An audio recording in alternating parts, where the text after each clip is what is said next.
Well, hey there, friends. Welcome to another exciting edition of The Link. Let me just say, as an aside, we have done over 100 episodes of The Link, and I want to take a moment to say thanks to the amazing team that helps to put this together. It is not a one-man show by any means. And I also want to say thank you for tuning in, for sharing, for liking these videos, for leaving comments. It really does enrich our interaction, and it helps us to know what areas of interest are most important to you, for you to be able to more effectively live, share, and defend your faith. That's my passion. When we launched The Link not too long ago, it was with the hope that we live at the intersection of faith and culture, and you've helped to make that happen. Today, we get a chance to continue on in an important conversation about engaging Gen Z around the gospel. And what I briefly want to do is to talk to you about evangelism. Now, evangelism is a big word. It can be really intimidating. As a matter of fact, I think for most of us, when we think about evangelism, we think that's either the work of those who are living during biblical times or a special group of people in the church, but certainly not average everyday people. And so let me just maybe demystify it just a little bit. I think that evangelism is best understood as faith sharing. It's just really you sharing your story of faith, your journey of faith, and the passion that you have for Jesus. So how do we effectively do that with this generation that maybe is coming to this moment with some baggage that they've been told about Christianity, some concerns about the church even, maybe even some hurts and wounds? I think there are 3 steps that we need to take when it comes to effective evangelism. And all of them start with the letter B, so hopefully this will be memorable for you. The first thing is beliefs. It's really important that you start with asking someone what they believe, not assuming that we know. Even if they tell you that they're a part of another faith or religion, let's just say you have someone that you know that's a Gen Zer, and they say, well, I come from a Muslim family or a Hindu family. Well, that doesn't tell you much about them, because there could be just as much variety among Muslims as there are among Christians.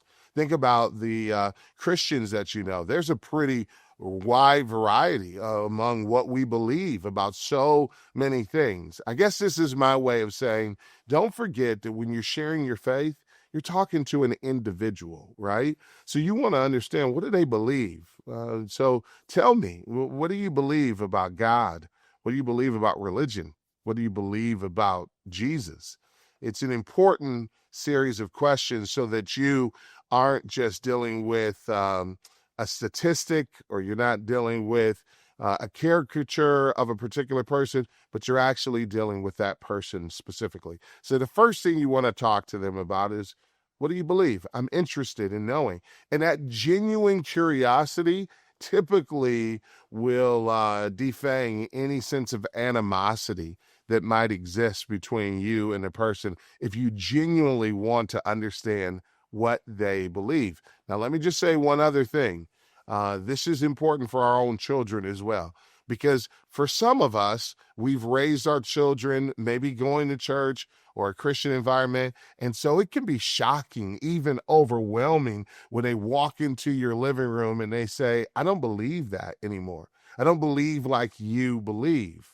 It's important for us to understand that our response to that will either make or break the conversation. And so if we say to them, okay, fair enough, help me understand what you believe, then that will hopefully get the conversation going. And I think equally as important up under this first B is to ask the question, well, why do you believe that? Where did you get that information from? What's your source for that? And again, not with a critical attitude or heart. It's going to be hard not to jump to judgment or evaluation. But in this first step, you simply want to find out what they believe. Secondly, second B is barriers. You want to look for, what are the barriers to belief in Jesus? We can probably assume in America that most people are familiar with Christianity. So for most people, because Christianity is such a dominant faith and religion, to not be a Christian probably comes with some reasons why they're not. It's important for us to understand, what are their barriers? Maybe they don't believe that Christianity is historically factual. Maybe they believe that God is mean and judgmental because of the ethical commands of Scripture, or at least what they've heard about it. Or maybe they just believe culturally Christianity is bad for society. You guys are too political, too judgmental. You fill in the blanks. But it's important for us to understand what are their barriers and not assume, even when you have great studies, like I'm holding this Gen Z report. I've been referring to this throughout this entire series, and especially in my rich conversations with John Irvine, who oversees university initiatives and engagement for Woodside. But even when you have statistics, that doesn't mean that that's their barrier. So it's important for us to understand what is keeping this person from belief in Jesus Christ. So first you want to know their beliefs. Then you want to know their barriers. And then finally, you want to know what boulevard to take to their heart. Now, let me explain what I mean by this. It was a great preacher, Charles Spurgeon, from England, who says that he tries to find a topic of passion for the person he's sharing Christ with and make a beeline straight from that topic of passion to the cross. What he meant is that he would search for, what is this person passionate about? Maybe it's justice.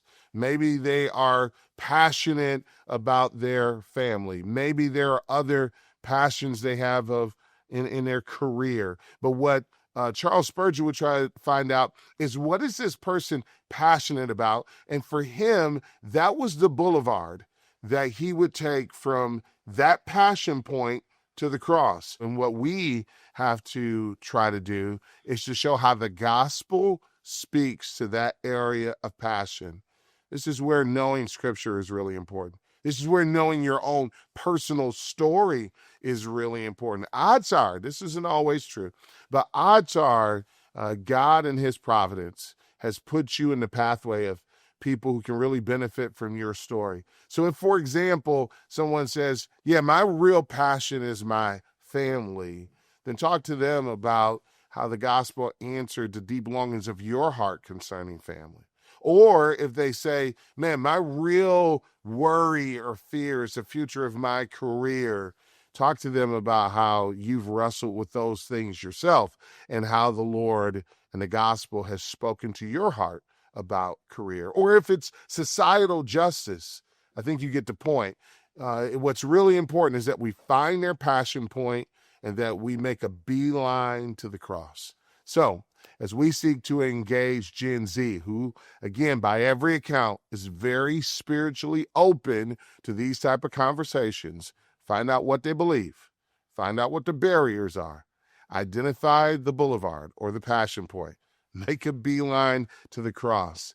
And I think that if we do this over time in the context of loving relationship and conversational evangelism, I think we're going to see many come to faith in Jesus. Well, I hope this has been helpful. Again, I want to encourage you, find a young person that you can begin to pray with, invest in relationally for Jesus, and make that prayer list so that you can continue to talk to God about them while you're talking to them about God. Don't forget the Gen Z report. In the postscript, there is a link for you to find out more. And I can't wait till we're together again on the next edition of The Link.